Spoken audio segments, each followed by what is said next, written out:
So, what do you think evolved for some of your colleagues to join on voting for this? Was it because it was a different resolution, because of the action in Venezuela? I think the previous votes have been more hypothetical. This vote's about a real incursion. It's about a real invasion of a foreign country, an invasion of a foreign capital, and a removal of a foreign leader. And, as I've said previously, I have no love lost for Maduro. I've been a longtime critic of the administration. I hope and wish the best for the people of Venezuela and hope that they will find freedom. But right now we have removed one socialist and the rest of the socialists are still there. There are some real questions that will go on that Congress needs to be involved. One, on the initiation of war, but if there's a blockade of a country, a military blockade of a country is an act of war as well. It's also quite expensive, and unless they're all going to quit tomorrow, there's going to be this wrangling back and forth over the proceeds from the oil money. And as you dole it out, let's say we are in control of the oil money, as we dole it out little by little, is it going to go to the man on the street in Caracas who's been the opponent of the regime, or is it going to go to the government, the vice president who is Maduro's right-hand woman?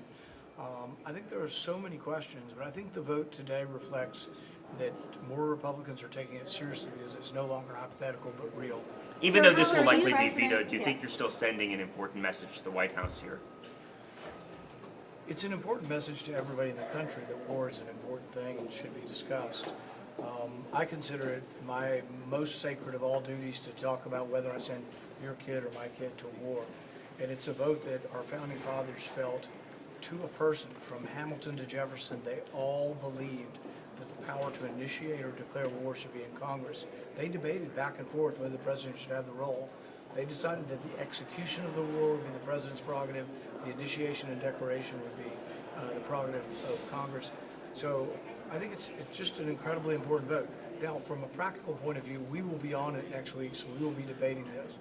Is there enough momentum from that debate that the House would pick this up? I think unlikely. The House, pretty much, it's not a privileged vote in the House, so I don't know that this ever gets to the president's desk. But it's still an important debate to have, and a long time coming. Because one of the arguments against this is, presidents never pay any attention to the Constitution. Presidents have been doing this forever of both parties, and all that's true. But it doesn't mean it's correct. The reason the Founding Fathers gave this power to Congress is to make it not so easy to go to war, to make it that there would be more fulsome debate before you went to war. They were tired of the internal wars of Europe. They wanted less war. And they actually, specifically in the debates or the Federalist Papers, said we don't want monarchical powers. We don't want, the president will have noticeably less power than the English king had. That was done purposely. So you were setting up the call between President Petro and President Trump. What do you think about the call between President Petro and President Trump, and what made you facilitate that call? I spoke with the Colombian ambassador earlier this week, and he mentioned that the president of Colombia would like to speak with President Trump. And so I contacted President Trump and spoke with him, and he said, of course. And so this is the thing is people aren't all good, all bad, and this isn't, to me, this isn't a vendetta against President Trump. I would be here if this were President Biden or Harris or Obama. I've been here under similar circumstances under President Obama. It is not a partisan thing. It is not an attack on President Obama, on President Trump. And so I had a conversation. It was a good conversation. And there are, on many levels, President Trump, I think, still does want diplomacy and peace. Are you surprised? The fact that we didn't leave thousands of troops in Venezuela is to Donald Trump's. I disagree with the constitutional initiation of war by a president, but it doesn't mean that I don't take notice of the fact that we didn't leave troops, that we are gone, and that there is some hope still for sovereignty. When I approached the president, he was enthusiastic about talking to the president. The public reports are all that it was a good conversation. We've had long-standing, maybe 30-year cooperation with Colombia on drugs.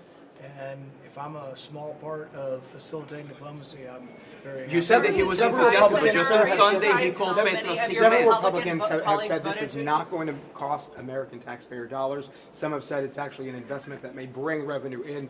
Do you believe that? If this is a prolonged involvement, do you believe it will not cost American taxpayer dollars? If it brings in revenue from Venezuelan oil, and it looks as if we're taking the Venezuelan oil, I think we'll erode the goodwill we have in Venezuela right now.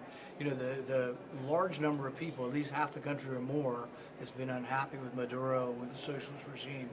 But if we now say that oil belongs to us, you stole things from us, it's ours, and we are going to take revenue to pay for our military embargo or our military blockade, I think that the goodwill that we have with the Venezuelan people will evaporate.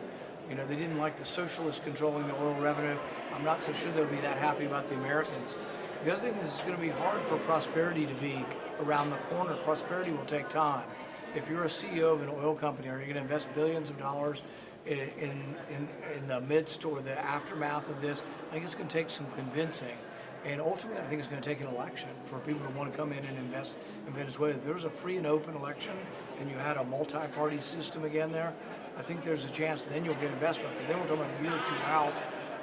So we'll see what happens. But I am hopeful. I think it's going to take time. Are you Did you surprised? see You that? mentioned that we mentioned that the president said he's going to veto this, that this is unlikely to pass the House. Are there other ways, though, that you could exercise any sort of authority here? Some people have talked about withholding funds, for example, in the next appropriations. Anything else you're considering? You know, some argue that it isn't our place at all to talk about initiation or declaration of war, that our only place in discussion of war is over the power of the purse. I disagree with that, but I will say that it's very difficult. And, you know, the thing is, you know, I went to the classified hearing yesterday. Without revealing any details, I'm like everybody else, awed at the amazing ability of our military to do this. This is incredible. I mean, and just listening to the details of what we were able to produce is awe-inspiring. And so you can see how people are really, oh, well, I want to be step forward to cut the military. There's a difference between wanting to cut the military and expand it by 33%, going from $1 trillion to 1.5 trillion. But I think the power of the purse isn't really as useful a tool, and I'm not sure people will cut off in the middle of an operation. They'll say, by cutting off or reducing those funds, you endanger people in the field. My son is on one. Not, I'm saying people will say their son or daughter is on that ship. How dare you remove the money? So I think it's not as effective. That's why it's better to stop a war before it starts than it is to try to stop a war already started. And then just quickly, in those briefings, were you getting the impression from Secretaries Rubio and Hegseth that they are considering troops on the ground? I mean, Senator Hawley just told us that if the president decides to do that route, that's why he voted for this today. I'm not allowed to discuss anything they tell us in those briefings, although that probably, and they most of the time don't answer questions like that. What are you planning on doing? Questions like that arise, but I have no definitive answers of them saying what they would do next. I think that troops on the ground will bring more votes to the side that Congress needs to be a part of this decision. Thank you. Thank you, sir.